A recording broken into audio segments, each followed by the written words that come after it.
കൊച്ചിയിൽ ട്രെയിൻ തട്ടി മരിച്ചയാളുടെ പണം കവർന്ന പോലീസ് ഉദ്യോഗസ്ഥന് suspension. Aluva S I U സലീമിനെയാണ് സസ്പെൻഡ് ചെയ്തത്. റൂറൽ എസ് പി യുടേതാണ് നടപടി. രാഗിൻ വിവരങ്ങളുമാണ്. രാഗിൻ, കഷ്ടം എന്നല്ലാതെ എന്തു പറയാൻ. അതെ, കേൾക്കുമ്പോൾ പോലീസിന്റെ ഭാഗത്തു നിന്നാണ് ഇങ്ങനൊരു പ്രവൃത്തി ഉണ്ടാകുന്നത്. ഇത് എപ്പോഴായിരുന്നു സംഭവിച്ചത്? എങ്ങനെയാണ് നടപടി?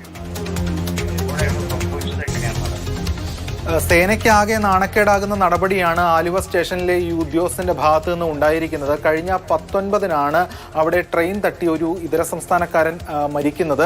അദ്ദേഹത്തിന്റെ ബാഗും അതോടൊപ്പം തന്നെ കുറച്ച് ആഭരണങ്ങളുമൊക്കെ അതിന്റെ ഭാഗമായി എത്തിച്ചിരുന്നു. GD എൻട്രിയിൽ അത് രേഖപ്പെടുത്തുകയും ചെയ്തിരുന്നു. തുക എത്ര, അതോടൊപ്പം തന്നെ ഈ ആഭരണങ്ങളും എത്ര എന്നടക്കമുള്ള കാര്യങ്ങളും ഒക്കെ രേഖപ്പെടുത്തിയിരുന്നു. അതിനുശേഷം നടപടിക്രമങ്ങളൊക്കെ പൂർത്തിയാക്കി ഈ വസ്തുവകൾ ബന്ധുക്കൾക്ക് വിട്ടു നൽകിയപ്പോൾ ആണ് അതിൽ ഒരു കുറവ്, പണത്തിന്റെ എമൗണ്ടിൽ ഒരു കുറവ് കണ്ടത്. അത് പോലീസിലും ബോധ്യമായിരുന്നു. ഇത് എങ്ങനെ സംഭവിച്ചു എന്ന കാര്യം പരിശോധിക്കുകയായിരുന്നു. അങ്ങനെ പരിശോധിച്ചപ്പോഴാണ് സ്റ്റേഷനിലെ CCTV ഉൾപ്പെടെ പരിശോധിച്ചത്. അങ്ങനെ പരിശോധിച്ചപ്പോൾ ഈ ഉദ്യോഗസ്ഥൻ പണം എടുക്കുന്നതാണ് ബോധ്യമായിട്ടുള്ളത്. തുടർന്നാണ് ഇപ്പോൾ സസ്പെൻഷൻ നടപടിയിലേക്ക് പോയിരിക്കുന്നത്.